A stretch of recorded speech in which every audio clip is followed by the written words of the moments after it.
Welcome to Altar of the Demo Gods.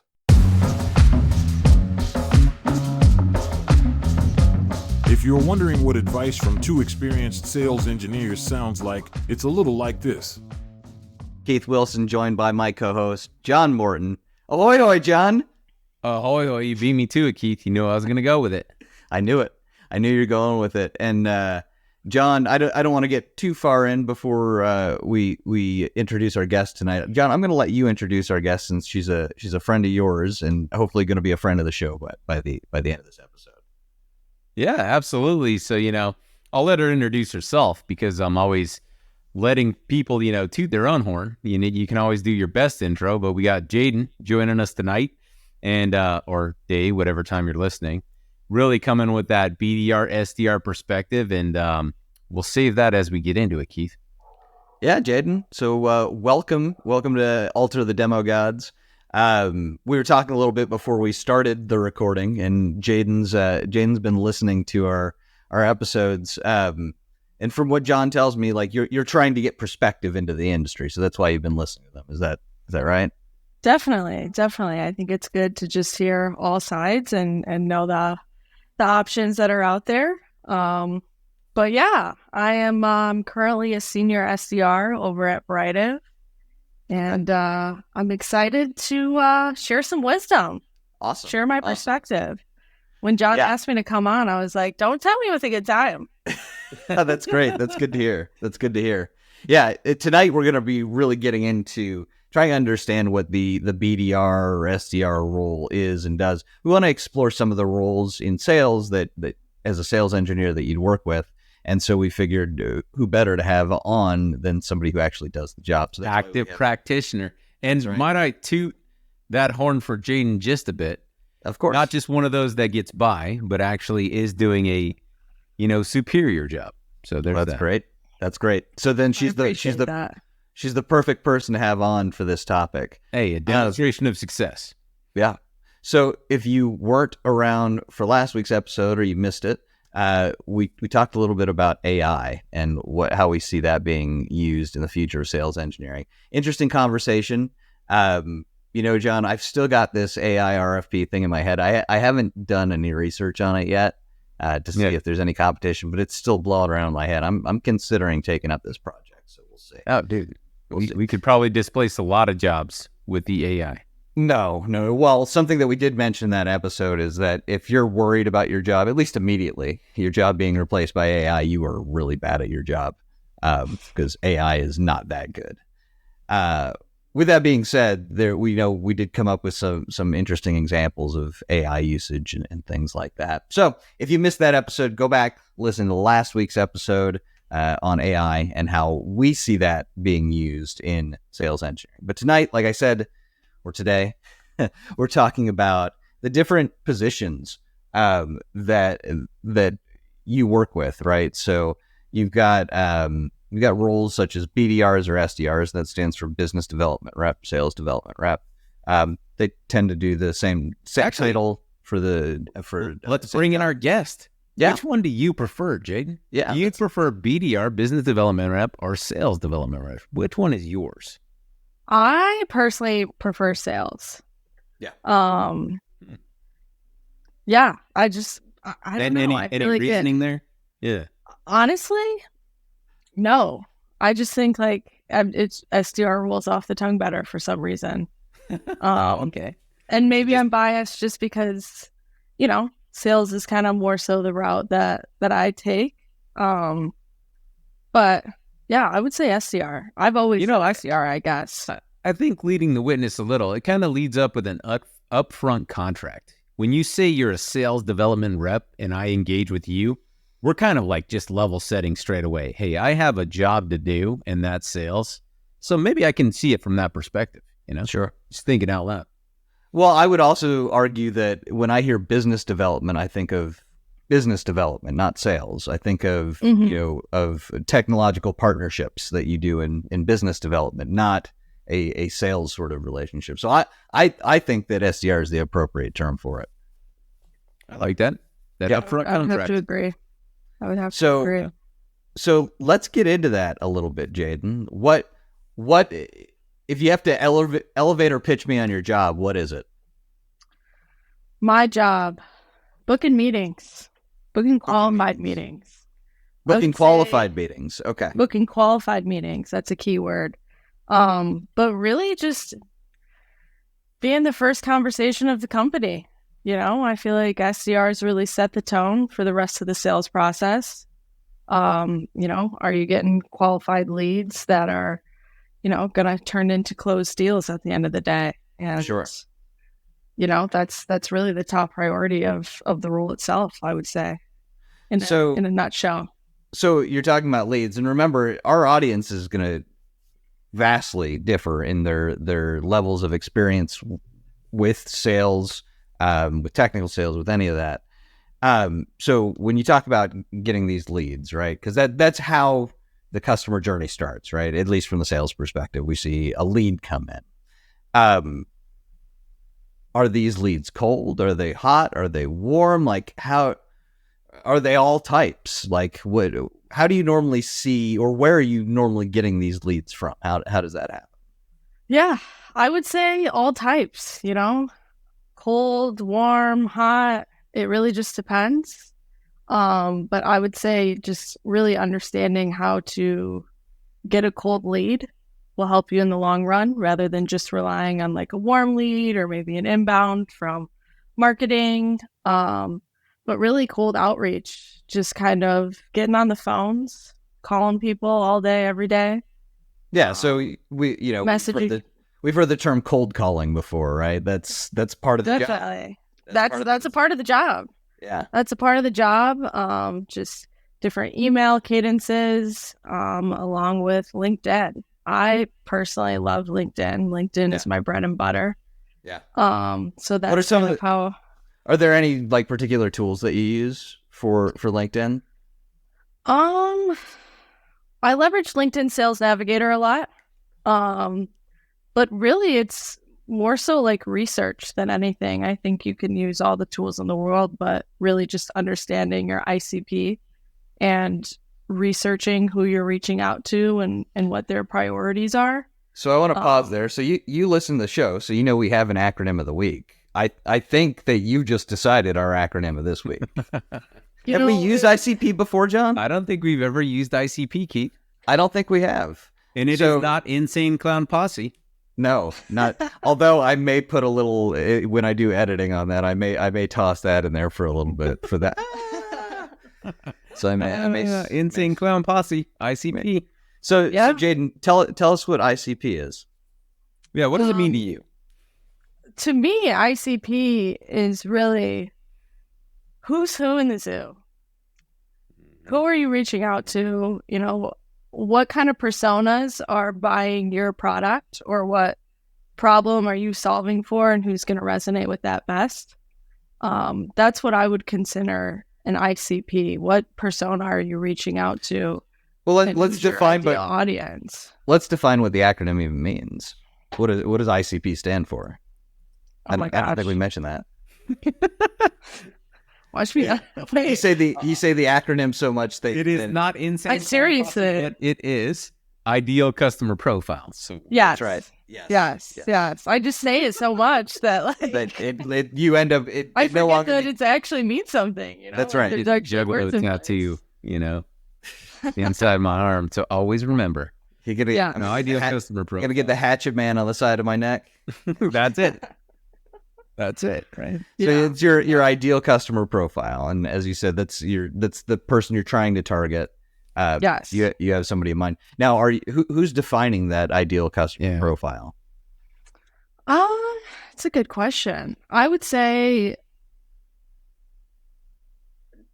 defining your ICP would be who's buying your product. Actually, yes. Yeah, let's take a step back and think about that for a second and kind of delve into this a little. So when you think about how you function, you don't operate on an island, right? You work as a team. Who's in your team normally? You have a AE, you have a SE, and they get direction from someone. Would you say that kind of is a fair assessment of your team based on what you've done? Okay. Definitely, of course. And normally the AE, the account executive, may have a territory and they say, hey, Jayden, this is my ICP. Here's a list of people. Go get them. Right? Yep. Would you say that's a fair kind of Definitely. your day to day? Definitely. That sums it up. Okay. That sums it up. Nice. It kind of trickles down, I would say, just based on the history of the product or the company and who's resonating with it. So it's good to have a good relationship maybe with your AE, because when I think about here, and I'm going to get on my soapbox. Keith knows this. I think a good AE is like a quarterback of driving revenue at an organization, and you are a pivotal player in that, Jayden. And what I would say is, this is my territory, this is my quota. Here's how we're going to get there. I want you to call into these sort of people, and I'm going to give you, because you're a smart person, enough data to go figure that out. Give you maybe a couple of logos to go call into and say, hey, go see what you can get, Do you think that works well in your perspective, or have you had other SDR jobs where you didn't have that sort of guidance? Yeah, I would say I've been very lucky with my AEs. I feel like every AE I've worked with, I've been very close with, which I think is crucial to be successful in an SDR role, just so you can collaborate with, different conversations that you're having, and they could even be a resource for you just to, hey, I got this response, like, how would you go about this? Or, hey, I noticed, this company's focused on this. Is it even worth, breaking into? Really just to collaborate with and to make sure you guys are on the same page. Some AEs do their own prospecting as well, and you don't want to be prospecting into the same person.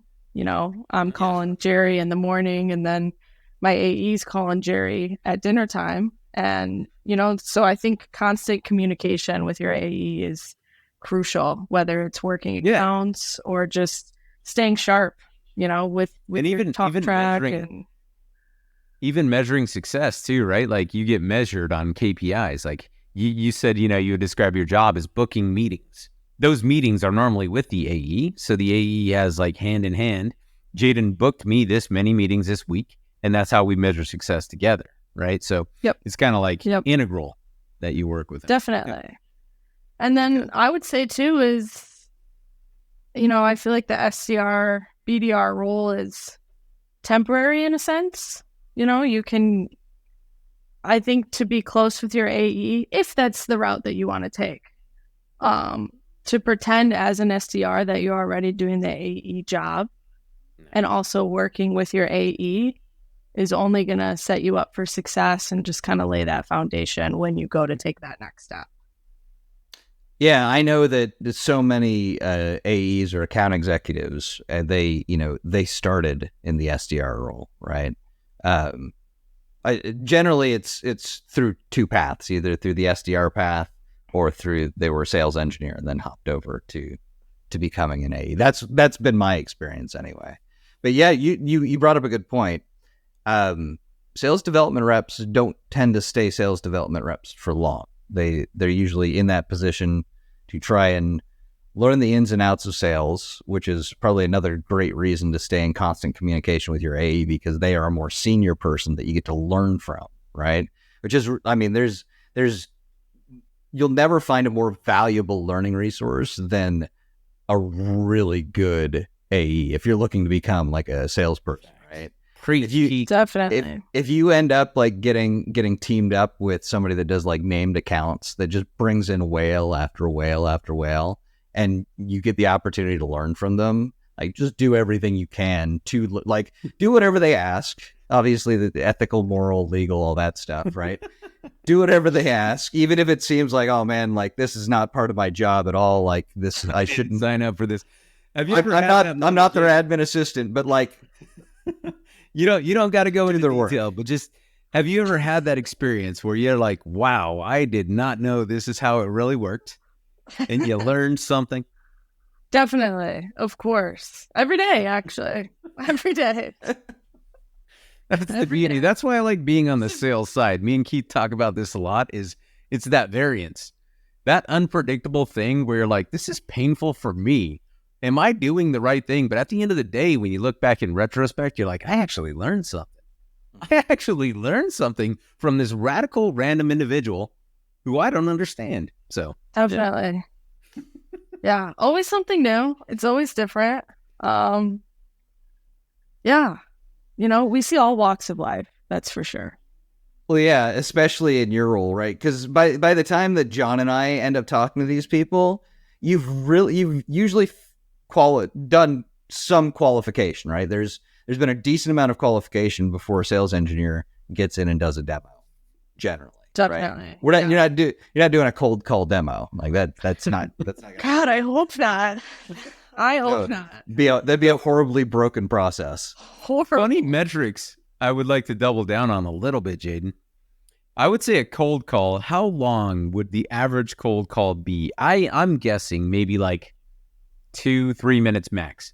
I don't even answer my phone when I see random numbers. So if I'm giving someone 2 minutes, that's radical. But I've heard from you actually had meetings or conversations that go 9, 10, 15, 20 minutes. Oh my gosh.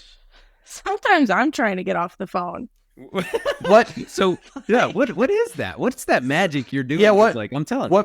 What makes those? Yeah, that's what I want to know. Is what makes those prospects different than the other ones where you're just like, they are screaming at you because you called them. Oh my gosh, yeah, I do get screamed at. Really, I would say just authenticity. To be honest, I think people buy from people. To give you an example, I called this guy the other day. And immediately when he answered, he goes, "Did I ask you to call me?" And my response was, "Did I ask to be born?" And he laughed. You caught him off guard. And he was like, I don't even know how to respond to that. he was like, "All right, what do you want?" And I was like, "I just want 60 seconds, If you don't like what I say, just hang up on me."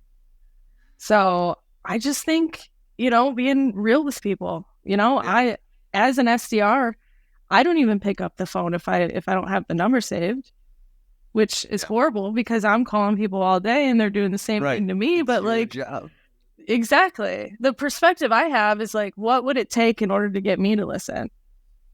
And that's a nugget. I'm gonna mark that for our listeners to go and make a clip of that there, Keith. Exactly. Can't get this data anywhere else. No AI is going to be doing that. I'll tell you that much. Well, I've always heard too that you're always just trying to get like the next 30 seconds or the next 60 seconds, right? Like you're just getting exactly. You're fighting to keep them on for that, just to let you explain a little bit more.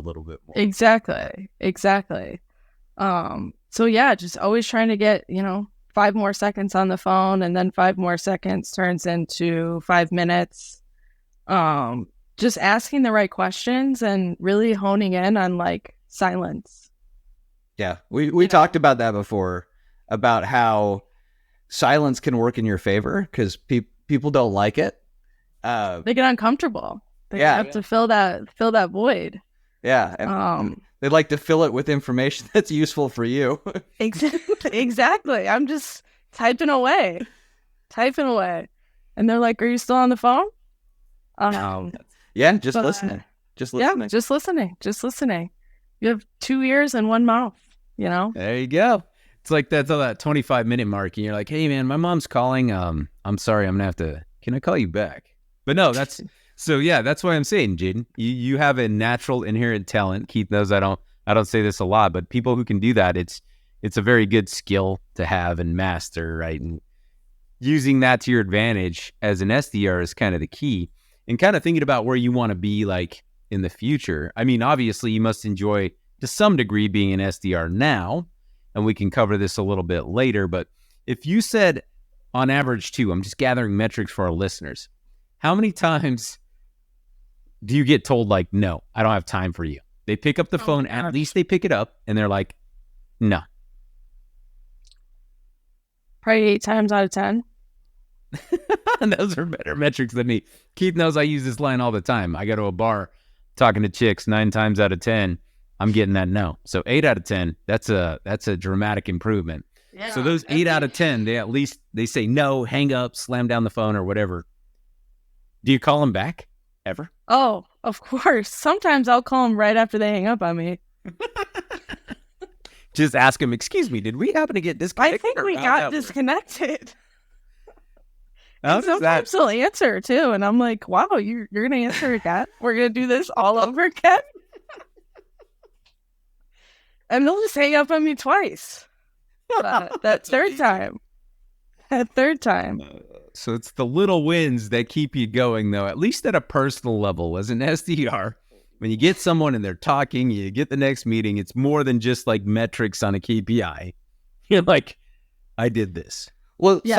psychologically, you could look at those numbers, right? You could look and go, you know what? 8 out of 10 times I get a no. 2 out of 10 times I get a yes. So that means I'm going to get 8 no's. And I need to get through those as fast as I can to Definitely. get to and focus on those yeses. So no, okay, great. Yep, I'm moving on. Nope, okay, It's a yep. numbers game. Yeah, I'm just another no closer to getting that yes. I'm getting, and it's qualification too. We talked about that being part of the job. That's one of the biggest mistakes that I see just in sales in general is you get the happy sales here, and not you as in you specifically, Jayden, but the universal you, right? Yeah. And sales engineers, I'm guilty of it too. You get the happy ears, you hear only the things you want to hear, and you don't qualify people out as quickly as you should. And that's arguably, part of a job of an SDR is to quickly qualify somebody out. Definitely. Not just cold call. Yeah. Yeah. And that could be the hard part too, because there's even people that they'll agree to a meeting and they'll be like, yeah, of course. But they'll have no decision-making power, no influence on that going anywhere. It's really just, maybe you made them laugh and they just kind of felt bad. Like, listen, you call me 5 times a day. I'll finally. So just having a little bit of discipline to recognize that. I feel like you kind of have a gut feeling when you're on the phone with someone and they're just kind of brushing you off, or if they're genuinely interested. Yeah. Yeah. So you're trying to figure out who is really a viable person that actually has budget pain, who has pain that actually needs what we're selling versus who's just being nice and taking a meeting. Or maybe they're just lonely. They haven't talked to anybody, especially if Maybe. in a while, and they're like, Jayden, I got your ear, 20 minutes of my life story right now. So you're just trying to weed those out. That's definitely happened before. Yeah. That doesn't surprise me. But, Well, it doesn't happen to me. I'll tell you that much. That's not a common occurrence for John. But John, you always say, That's because she's qualified those people out before they get to you, John. exactly. Yeah. But John always says, everybody wants to test drive the Ferrari, but not everyone can afford to buy it. Yeah. So I feel like that's kind of... Well, and if you were to literally go test drive a Ferrari, you would have to give them money or prove that you can afford to buy that Ferrari before they would let you test drive it, right? Exactly. Why should You'd have to be qualified to test drive it. Why should software that costs just as much as that Ferrari be any different, right? Exactly. Dropping some logic there, Keith. I don't know if the world's ready for that level of... Yeah, mic drop. Well, that's also, if it depends on the strategy you're following too, right? If you're doing a sales-led growth strategy, that's obviously the way you want to go. But if you're doing product-led growth strategy, right? I'm leading with my product. I want everybody using it. Right. Yeah. And we have the advantage of living in like the software world. So we're a little bit spoiled. It's not like we're selling like, modular homes. I obviously know my demographic. I'm not, it's a different conversation. But overall, I think when it comes to tech sales, there's a level of qualification. Yeah, and I mean the reality is too, like if you crash a Ferrari while you're test driving it, that's a big deal. If you crash my my application while you're testing it out, I'll just reset the tenancy. Like it's the actual impact is lower, but it's the same principle in terms of time, right? We don't want to waste time, and that's what most of sales is just figuring out who to spend time with. Yeah, Keith, you say it best, man. You always say, if we can find that pain, I think that, Jayden, if you were listening for anything and qualifying, they're like saying, I have this problem today. That's when my ears perk up, right? And I'm like, oh, let me hear what Jayden's trying to tell me in this 2 or 20-minute combo. They said, I have this pain. I'm leaning in. Yeah. And just if you ask them, tell me about that pain. There's a lot of people that want to rant and have been waiting to talk about this pain that they've been dealing with. That's my favorite acronym for the Insane Clown Posse is TED, right? Tell me about, explain to me, and describe for me. That gives you a lot. Yep. Now we're going to confuse our listeners, Keith. They're going to be out there listening to ICP. What is it? Dr. Malenko? I think that was an album. The Great Malenko, right? The Great Malenko. That was it. Was that it? Oh, the one, dude. We're getting Hatchet Man tattoos. Brings me right back to high school. That's it, man. You joke, but I'm not that. I don't know if I'd get a Hatchet Man tattoo. I'm not that big of an ICP fan. I do like ICP, but not enough. Hey, I bought the CD. That says how old I am right there. I think it was in black and white. I don't even know. I had the CD. I didn't pay for it. I think I LimeWired that one.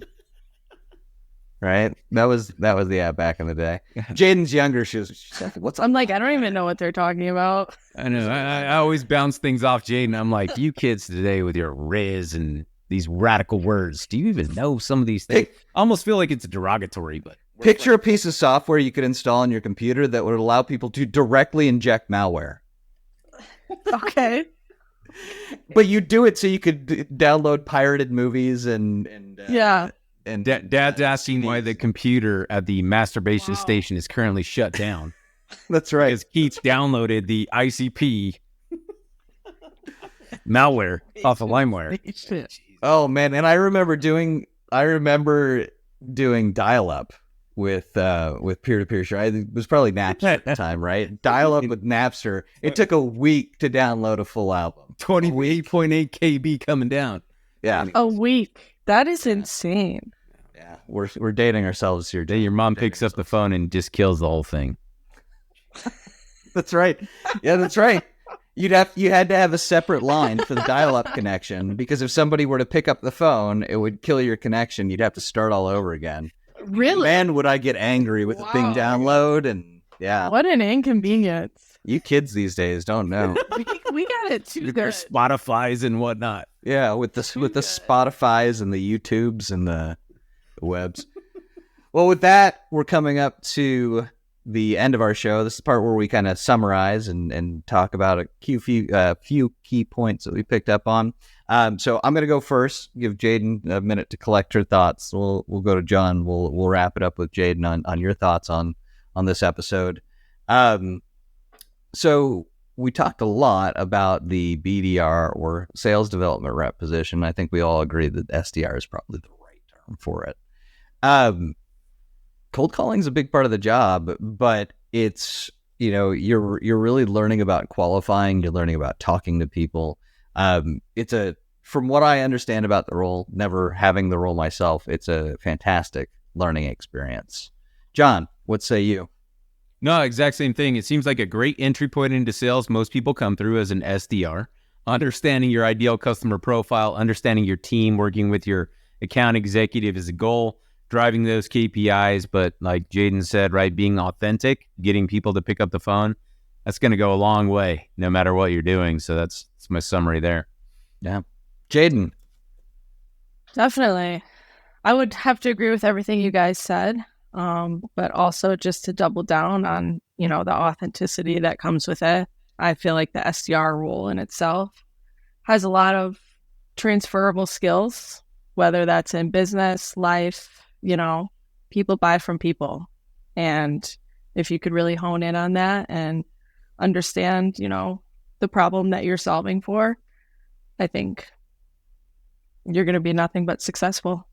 Wow, that's some great words there. Hopefully those that are getting into the role have learned a little bit of something from this episode.